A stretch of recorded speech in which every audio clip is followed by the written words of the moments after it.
Hey, what's up? It's your girl Erica, and welcome to my YouTube channel. Thank you so much for tuning in. Happy Sunday.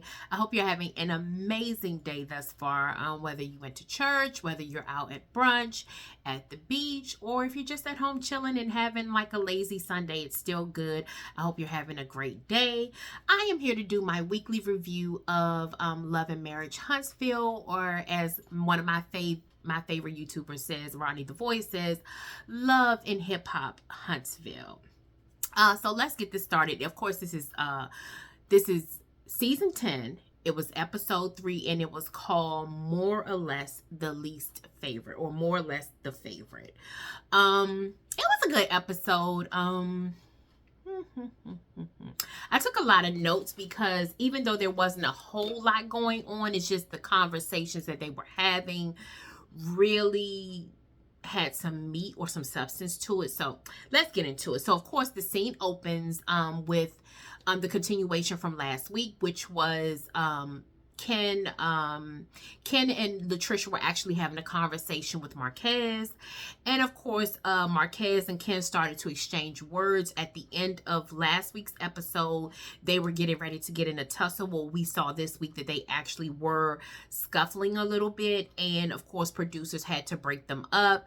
Marquez was very angry. Ken was very angry. We even saw Latricia's son, Xavier, come downstairs, and we saw Marquez storm out of the house. So we do know that there is definitely some issues there, and it's really not getting any better. So I don't know how this season is going to turn out. I don't know what's going to happen with their family dynamic, but something's going to have to give. I don't know if it will be from Marquez. I don't know if Ken will walk away. I don't know what Latricia will do, but something is going to have to give with that whole dynamic there.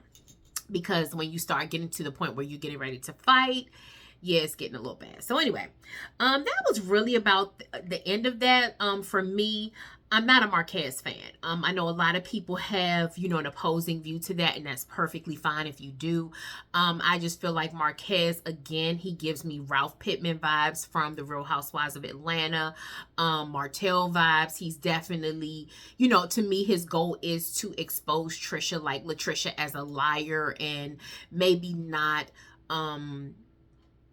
I don't want to say he's going to say she's not a great mother, but I just think that his whole goal is to make Latricia look bad. So, whatever that means for him. And I'm just not feeling him. I wrote it down in my notes. Marquez is a loser. I'm definitely not on Marquez's side at all. Some people may see the good in him. Some people may feel sorry for him. I'm just not one of those people. Like I said, if you have an opposing view, I welcome that. But right now, I just see Marquez as a person who wants to be on television and wants to create drama. So the next scene, Kimmy and Maurice, they have like a little date night at home. They were sitting by their little fire pit outside, which was really cute. They didn't have any food or anything. They just had tea. Kimmy said she didn't make anything. She just brought out tea because it was like a little cold outside. So they were just having, their normal conversation. And then Kimmy just happened to bring up that she had been hanging out with her son, Jalen. And she was saying that the nature of their relationship has changed over the years because now he's older. So she said he's kind of like her best friend. And I thought that was really, really nice. So Kimmy just happened to mention they were talking about the family business. And she told Maurice that the kids are a little skeptical about getting involved. They're not really excited about the family business. She even mentioned to Maurice that Jalen does not feel like he was really a father figure to him. He feels closer to Marceau, and you could tell that Martin Luther Maurice was taken back by that. And I call him Martin Luther Maurice because Maurice always tries to come in this sort of preachy way. He tries to be inspirational and motivational, but there's still something about him. To me, it seems like he's doing it more for himself rather than the person that he's actually trying to inspire or motivate. It's like he just likes to hear himself talk. That's why I call him Martin Luther Maurice. So when you hear me say that, that's where it's coming from. Because again, to me, I don't feel like Maurice has really been genuine throughout these seasons. Kimmy actually told Maurice that he does come across as a dictator, and that the kids are afraid of, you know, just basically them having to, and even her having to do all of the work for the business while he just sits back and tells everyone what to do. So we will see a later conversation between Maurice and Jalen, but that was just the gist of their conversation. Chris and Nell, they talked. They were again having like dinner, just a little light dinner, like wings and stuff like that. And they were discussing their business. And Nell wants to get more funding for her daycare, so they were kind of discussing that. And they just happened to talk about the girls. I think Nell told Chris that Kimmy had invited her out to like dinner or something like that. And, you know, she's a little skeptical because she said she hasn't really talked to the girl or interacted or engaged with the girls since they left LA. And by LA, we mean the reunion of last season. She said he asked her about Destiny, and she said that, you know, she was closest to Destiny, but I think I don't know if I said it right, but Chris asked Nell about Destiny. Nell said that she hasn't really spoken to Destiny. Destiny has kind of made it clear that she doesn't really trust Nell that much, or she kind of has an issue with her. And Nell just said she doesn't really understand that. She said that, you know, Destiny has her own issues. You know, she tried to advise Destiny and give her counsel, but to me, Nell is always loud and wrong. Again, I know a lot of people love Nell. They probably have an opposing view. I feel like Nell is always trying to fix everyone else except for herself. So that was the gist of that. So Kimmy set up dinner for the girls. It was Kimmy, Letitia, Nell, and Latricia. So, you know, this is like the new foursome. Mel is actually gone now. And of course, Stormy is gone as well. So these are the core four girls. So they were just out and about, and Latricia was saying, Kimmy was saying that she wants to get to know the girls better because, again, it seems like their relationship is surface. And, you know, they really don't know a lot about each other. So, Destiny, of course, couldn't make it. I don't know. She probably didn't even want to come, maybe because of Nell. I don't know, but Destiny was not there. So Trish was sharing with the ladies what happened at her home with the whole Ken and Marquez thing. And she was sort of telling them, of course, Kimmy knew a little backstory from that. But they were saying, you know, Letitia agreed that Marquez was wrong for sort of barging into their home and stuff like that. Hold on one second, guys. Yeah, I'm back, guys. I don't know what it is. Whenever I start filming, the phone rings or something goes on. But anyway, I am back. So again, they were just talking about Letitia. Letitia had mentioned, like I said again, that Marquez was wrong in what he did. Tisha co-signed. Oh, Kimmy also mentioned to the girls. So each one of them was sharing. So Kimmy mentioned to the girls about her conversation with Jalen and how Jalen felt how Maurice treated him differently over Monster, and you know, he just doesn't like their actual relationship. And Tisha kind of co-signed. She said, oh, Jalen, like I said before, Jalen said that he feels closer to Marceau. Tisha co-signed that, and she said Marceau actually looks at Jalen like his oldest son. So that kind of confirmed, you know, their closeness versus his relationship or his closeness with Maurice. Nell told the ladies about Lance's baby. She told him that when they were in LA, Lance got the call that his baby mama was having the baby, or she was in labor. You know, Tisha said she was kind of side-eyeing, or, you know, kind of looking at Nell strange, because she thought when she saw the post, she thought that Nell actually knew about the baby. Nell said she did not know about the baby. I really don't believe that. I feel like Lance is her son. Lance is her firstborn child. She's definitely going to protect him. She said that Lance has been dealing with this one young lady off and on for 5 years, but she didn't know about the baby. I don't believe that, because Nell seems to be very close to Lance. Even if Lance did not want the baby or did not want a relationship with the girl, I could see him kind of telling his mom what was going on. But nonetheless, they kind of moved on. Nell was kind of like side eyeing Tisha. There's definitely some tension between them. But Nell, she did confirm that she did not know about the baby.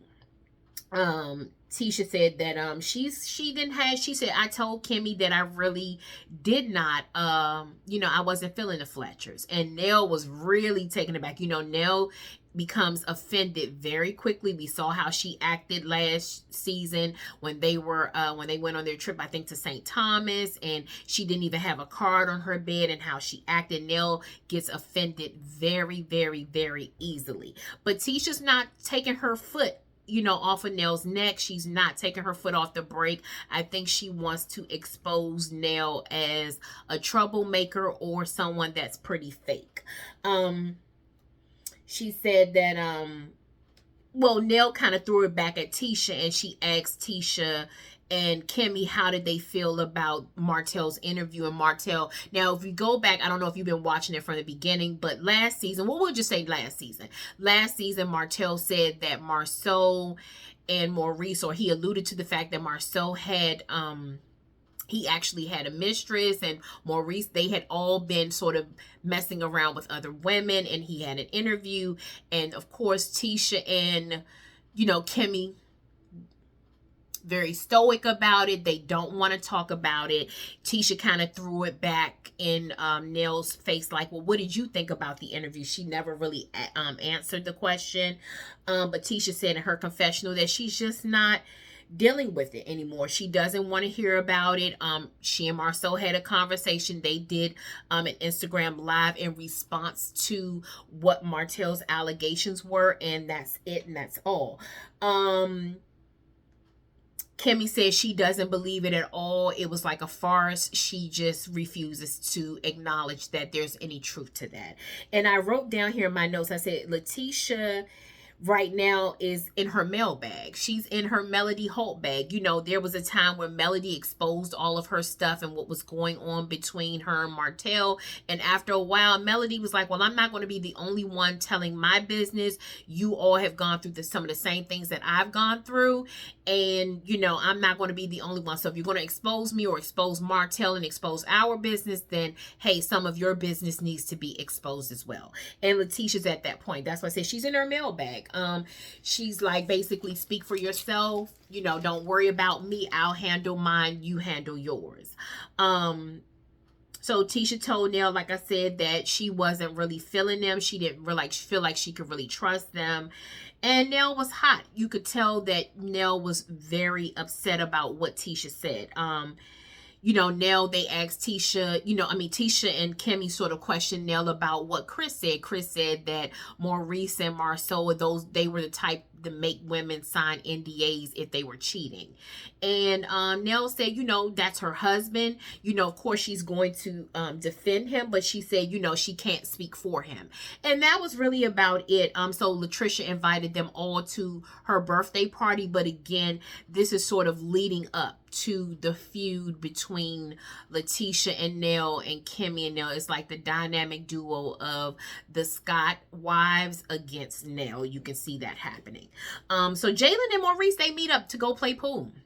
And Jalen mentioned that, hey, life, he wants to pivot and go in a different direction. He said that he had gotten a job offer, or there was some type of interest in a job in Denver, Colorado. And he was thinking about, taking it or, sort of exploring his options and going out west and relocating, because he said he's been in Huntsville his entire life and he kind of wants to do something different. And I can understand that, So Maurice mentioned the family business. Jalen was very honest. He said he wasn't feeling it, and he laid out exactly why. Jalen said that there's favoritism, and we know exactly what that means. When you have been, I don't know, some people who, may have been like a stepchild in a situation. Some people have really, really great step parents. and those step parents sort of take them in as their own and really love on them. And sometimes you don't feel that. I can speak for myself. My parents divorced when I was young. My dad remarried. I have absolutely positively no relationship with my stepmother, and it wasn't good at all. And I could, of course, expound more on that, but I'm just saying that I too feel like Jalen. I feel like, just growing up, I felt like it was all about her and her family, but my father could not really do for me or enjoy me in his side of the family. But so I understand where Jalen's coming from. And although Jalen is grown, his feelings are still valid. Jalen said that Maurice allowed Monster to basically lay around and be lazy and do nothing while he had to do everything. And he said that he felt like there was favoritism. And I 100% believe Jalen. I feel like Jalen was always raised to be responsible. Kimmy was a single mom. Jalen seems like he has a good head on his shoulders. He seemed like he's very respectful. I don't know him, but I'm just saying what it appears on my perception of watching the show. And I could see Maurice being like that dictator or telling Jalen what to do all the time and not allowing Monster to sort of be the golden child. What I didn't like about Maurice is that Maurice sort of questioned him about it, but Maurice did not apologize. He didn't say, I didn't know, he didn't ever say like, I didn't know you felt that way. I'm so sorry. How can we go forward, or how can we build from here? Of course, it's not going to change overnight, or, Jalen's not going to be, or Maurice is not going to become his favorite person overnight. But I never heard Maurice seem like he wanted to sort of get better. Like I said, he just doesn't want to look bad. To me, Maurice is very big on perception and how things look and, image, wherein, he doesn't really want to fix the image. He just doesn't want to look like the bad guy. It doesn't really matter whether he was the bad guy. He just doesn't want to look like the bad guy. And, Jalen said that, of course, Jalen gave him his flowers and his props and said, hey, yeah, you showed me how to do things, but you were more like a mentor rather than a father. So there were times in my life where I probably needed more of a dad, and you were not that. Again, Maurice did not apologize or say too much of anything. He was sort of stumped in the moment because, again, he looks bad, and that's what's bothering him more than anything. I think he was too prideful. I wrote in my notes, I said, he's too prideful to ask how they can move forward. He's not taking accountability for treating Jalen like a stepchild. It was like he didn't really cultivate a real relationship with Kimmy's son. It was just like, and you can tell, and this is what bothers me, because you can tell that relationship with Kimmy and Maurice, that dynamic is definitely imbalanced. And what I mean by that is you could tell that Kimmy had to be all things to Monster, yet Maurice got away with doing probably the bare minimum for Jalen. So of course we move on. Ken talks to one of his close friends and Chris Fletcher. They go out. This friend, I don't know his name, but he has been on there. If you look at, if you remember from last season, Chris had a very serious conversation with this particular guy last season. Let me just say straight up, this guy is not a big Latricia fan. I think he really wants his friend to get away from Latricia. He sees Latricia as the problem. So Ken was telling Chris and one of his closest friends that, hey, he told him about what happened with Marquez, and he said, I'm trying to be, I think Marquez is taking my kindness for weakness. I'm trying to be, I'm a teddy bear. Like, people may think that I'm a certain way because of the way I look, but I really try to be very nice or be cool. And the guys weren't having it. They were like, first of all, Marquez is not important. Like Chris said, you're trying to marry Latricia, not Marquez. So his feelings don't matter. And Ken said he's getting frustrated and tired of the whole thing with Marquez. To me, his friend says he wants Ken to move on altogether. He was very vocal about it. Ken actually asked him how he felt. He said, if it were me, Latricia would have been gone a long time ago. And he meant that. He actually said that last season. If you check out like the last few episodes of last season when Ken and Latricia had sort of hit a bump in the road, he mentioned that then, and he's mentioning it again now. So this guy is really he's really like, he's not pro Latricia at all. He definitely wants Kim to move on. And he said something that was really key. He was like, you're trying to maybe fix a situation that can't be fixed.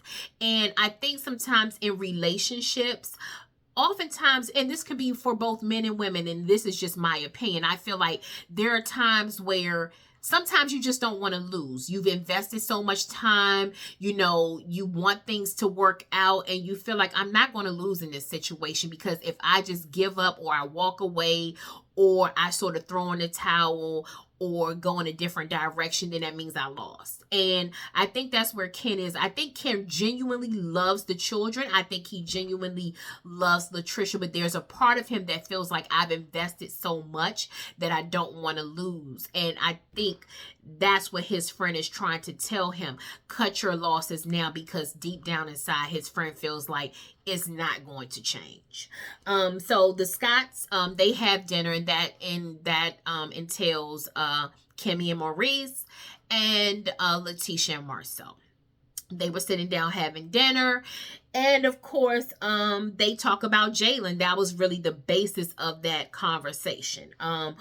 Maurice sort of made excuses for Jalen. He made excuses for Monster, and he was saying that, again, Martin Luther Maurice, he already, of course, he's a lawyer too. He's a lawyer. So he already had he had an explanation.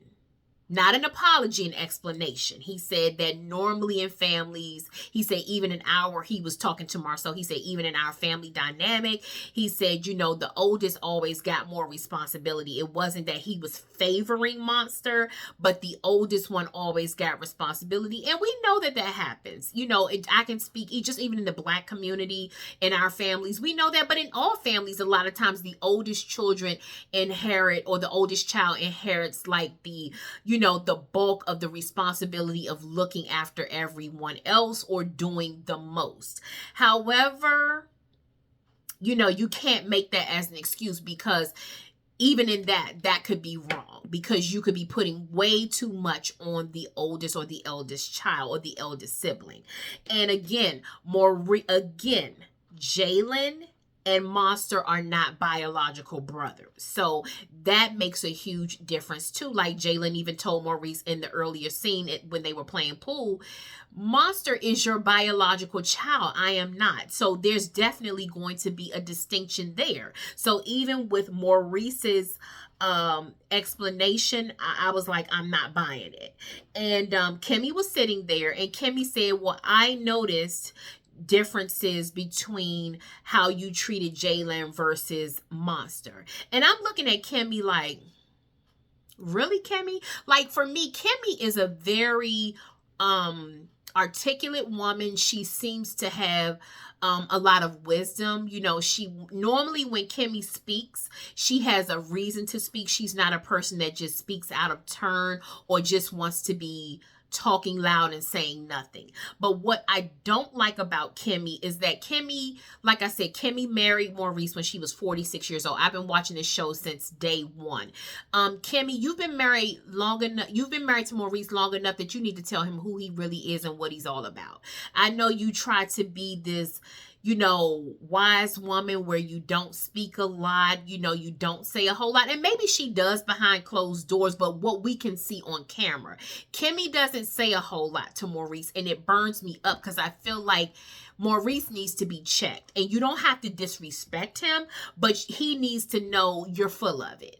And that's what I've been waiting for Kimmy to say. Like I said, when Monster came to live with Maurice, Kimmy had to deal with Maurice the dictator and Kaiwa. Kaiwa was like she was on Kimmy like white on rice. Like, she made it known, this is my baby, not yours. She had things that she wanted from, Kimmy and Maurice. Kimmy had to deal with a lot, and she was like a full-time mom. She was the one, Kimmy has complained over the years, she was the one taking Monster to football practice, helping him with his homework, all of those things. Yet we see Jalen saying, Maurice gave me none of that, but Kim gave Monster everything. And that's what I wanted Kimmy to say at that table, and she didn't say it. And I'm like, Kimmy, why are you afraid of telling Maurice how you really feel? It doesn't make sense to me that you cannot communicate. You communicate so well and so eloquently with everyone else, yet you cannot tell your own husband the truth. You know, and we've seen some bad times, like when Kimmy had the cancer and Maurice was all concerned about how many times, you know, they had sex and all that. That to me was like the ultimate no. And I lost a whole lot of respect for Maurice then. But I'm also like, I'm really just side-eyeing Kimmy, and I'm looking at Kimmy like I'm tired of Kimmy being a doormat. To me, she's just a doormat when it comes to Maurice, and I hate it. But anyway, Marceau just said he listened to the entire conversation. But Marceau also co-signed and said Monster is no different from Maurice. Maurice was the golden child to them when they were in their family, when they were growing up. So Monster is the golden child in, you know, Maurice and Kimmy's household, but Maurice was the golden child in Marceau, the Scott's household growing up when they were in Michigan. And that was the end of the episode, guys. So to me, that said a whole lot. There's more to come in this season. We will see what happens next week, but I hope I gave you enough meat if you didn't get a chance to watch the episode, or or you just haven't seen it yet, or whether whether or not you just listened to my review and you don't even really watch the show. I hope that I've given you enough where you would really know what was going on and how it went down. But anyway, guys, that's it for the episode. Again, please like this video and subscribe to my channel. If you're already subscribed to my channel, thank you so much for your views and your likes. I really appreciate it. And I will see you guys soon. And like I said, enjoy your day. See you next time. Bye.